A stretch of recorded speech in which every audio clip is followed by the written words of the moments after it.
maka ini mesti disuarakan. Video saya tentang ini sudah diupload di YouTube, hanya beberapa jam saja, lepas itu hilang. Kalau tak percaya, coba upload. Assalamualaikum, saya Rizal dari Institut Kerjaan Etnik UKM. Dia mana? Kita UKM. Kita, okey, kita. Saya ada dua soalan, saya cuba pendekkan. Kalau terpanjang minta maaf Ustaz. Nombor satu, kalau dalam konteks kesatuan ummah, cabaran dan harapannya, kalau kita berbicara tadi untuk menyatukan orang mazhab-mazhab yang ada dalam Islam sebagainya, bagaimana kalau kita nak menyatukan aliran-aliran lain di dalam Islam seperti Syiah, Wahabi dan sebagainya bersatu bersama kami dalam konteks Islam? Itu yang pertama. Yang kedua, apabila berpindahnya ibu negara Israel ke Jerusalem, adakah itu petanda bahawa laluan untuk Dajjal daripada Isfahan Iran akan terus bersemayam di Jerusalem? Pandangan Ustaz. Terima kasih Ustaz. Terima kasih Dok. Dulu ada satu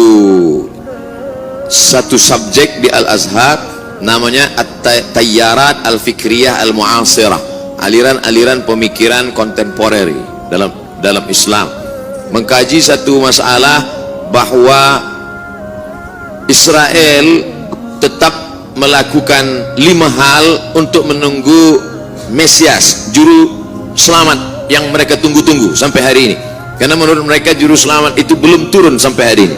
Yang pertama, semua Yahudi mesti kembali ke bumi yang dijanjikan Tuhan, Al-Ardul Ma'ud, tanah yang dijanjikan Tuhan. Itu syarat pertama. Maka pada tahun 1946 mereka pun beramai-ramai pindah. Hari ini 5 juta penduduk Israel sudah kembali, yang dari Maghribi, yang dari Rusia, yang dari Europe kembali dengan syarat ibu, sebab mereka melihat nasab ini dari puak ibu. Yang kedua, mereka dulu pernah dihancurkan pada masa Kaisar Nebukadnezar yang menghancurkan Temple of Solomon. Maka mereka mesti membalaskan sakit hati terhadap Nebukadnezar. Kampung Nebukadnezar adalah Babel, Babilonia adalah Irak sekarang. Oleh sebab itu Irak mesti dihancurkan. Itulah makanya serangan kepada Irak ini terus bertubi-tubi hingga hari ini. Yang ketiga, bahwa bumi Palestina mesti hijau, sebab syaratnya Mesias itu mau turun ke bawah kalau dia hijau. Agak-agaknya Mesias itu dari atas langit dia tengok dah hijau atau belum. Bila hijau aku baru turun. Apa yang hijau itu? Itulah dia pohon gharqad, syajaratul gharqad, dan itu ada disebut Nabi SAW. Apa kata Nabi SAW? Nanti batu pun akan berbicara. Ketika bersembunyi mereka pada perang besar di akhir zaman itu di belakang batu, batu akan berbicara, ya Abdullah, hadza Yahudi khalfi faqtulhu. Wahai hamba Allah, ini di belakangku ada Yahudi, bunuhlah dia. Kecuali satu, kata Nabi. Apa itu? Syajaratul gharqad. Subhanallah, Masya Allah.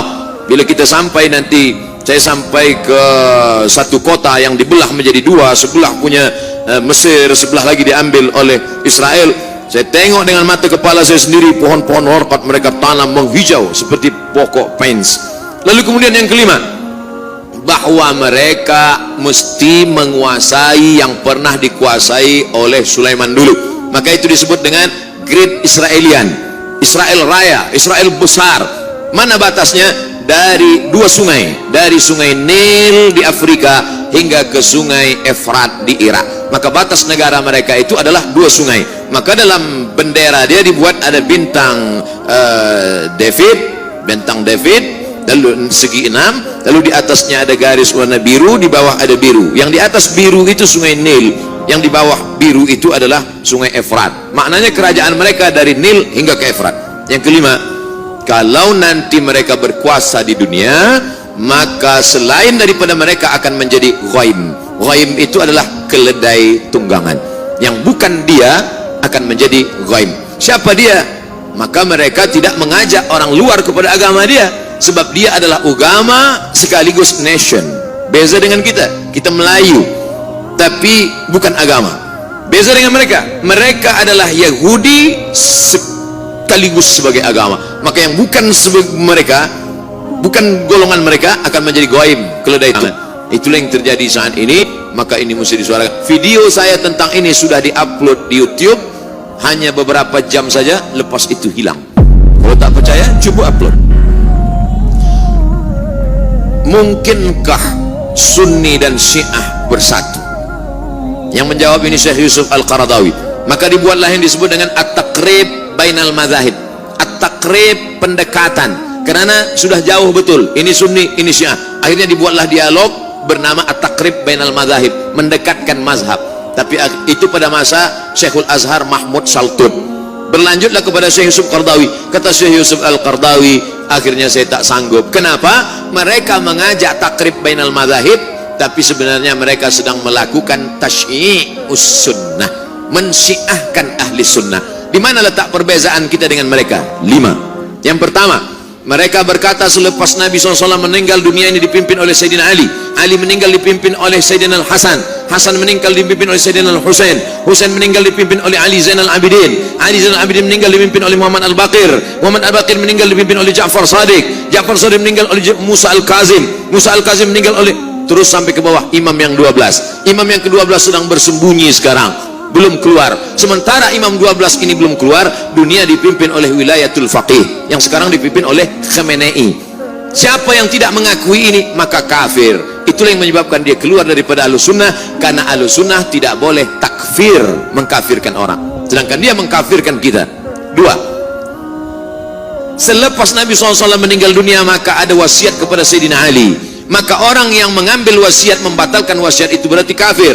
Abu Bakar dan Umar kafir. Makanya ada doa laknat sonamai Quraisy. Selepas sholat subuh mereka laknat, Allahumma la'an sonamai Quraisy. Siapa yang dimaksud dengan sonamai Quraisy? Abu Bakar Siddiq dan Umar ibnul Khattab. Wa ma Muhammadun illa rasul. Muhammad itu seorang Rasul SAW. Qad khalas min qablihi rusul. Sebelum-sebelumnya Rasul sudah meninggal. Afa immata, kalau dia mati meninggal dunia, au qutila, atau dia dibunuh. Apa kata mereka dalam tafsirnya? Qutila, Muhammad SAW mati dibunuh. Siapa yang membunuhnya? Sammahuma, sammahu. Ada 2 orang perempuan yang sudah meracunnya. Sejahat-jahat perempuan adalah mereka berdua, sejahat-jahat lelaki adalah bapaknya. Siapakah 2 perempuan itu? Aisyah paling jahat, bapak Aisyah Abu Bakar. Hafsah paling jahat, bapak Hafsah adalah Umar. Sejahat-jahat perempuan Aisyah dan Hafsah, sejahat-jahat lelaki Abu Bakar dan Umar. 3. Sahabat Nabi yang beriman hanya Muaz, hanya Abu Dzar Al-Ghifari, Salman Al-Farisi, Miqdad bin Aswad. Selain daripada itu, sahabat itu kafir murtad. Sedangkan kita Ahlussunnah berkata as-sahabah udul. Abu Bakar Siddiq radhiyallahu an, Umar bin Khattab radhiyallahu an, Ali bin Abi Thalib radhiyallahu an. Sedangkan mereka mengatakan laknatullah alaih. Yang keempat, mereka berkata bahwa ada namanya taqiyah. Kalau kebetulan yang hadir ini ramai adalah Ahlus Sunnah wal Jamaah, maka ketika dia ditanya, engkau Syiah apa Sunnah? Dia akan berkata, ana Sunni. Sebab yang banyak ini Sunnah. Tapi kalau yang di sini yang datang adalah Syiah, ditanya, awak Sunni apa Syi'i? Ana Syi'i. Ini namanya taqiyah. Kalau yang kebetulan datang 50-50, 50 Sunnah, awak apa? Ana Sushi. Sunni Syi'i. Taqiyah. Dalam Islam tak ada taqiyah. Sedangkan mereka mengatakan at-taqiyah minad din. Taqiyah ini minad din. Siapa yang tidak bertaqiyah maka dia tidak beragama. Tidak beragama Syiah maksudnya. Yang kelima, mereka memahamkan ada akidah mereka disebut dengan mut'ah.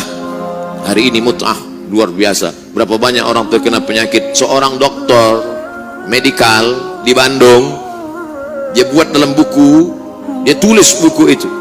Dia bercerita bagaimana seorang perempuan yang memakai niqab, memakai cadar datang, tapi dia terkejut kenapa terkena, maaf, penyakit sipilis. Kenapa terkena sipilis? Rupanya ikut jamaah, terlalu banyak guna Van Rife, kena virus. Oleh sebab itu maka kita tidak mungkin bertemu. Nata'awan fi mattafaqna. Mari kita bersama menjaga persatuan umat pada golongan antara Hanafi dengan Maliki, antara Syafi'i dengan Hambali, antara Ahlus Sunnah wal Jamaah. Tapi kalau sudah kepada Ahlul Bid'ah, maka dalam hal ini mesti, alhamdulillah, Malaysia merupakan kerajaan yang tegas dalam bidang ini. Saya amat sangat bersyukur kepada Allah, kerana dalam tazkirah saya mengambil fatwa. Saya ambil fatwa dari Selangor, saya ambil dari fatwa Mufti Johor, saya ambil. Bila umat bertanya, ini bukan fatwa Abdul Somad, ini fatwa dari bumi Melayu. Kenapa? Karena umat ini akan dijaga oleh ulama.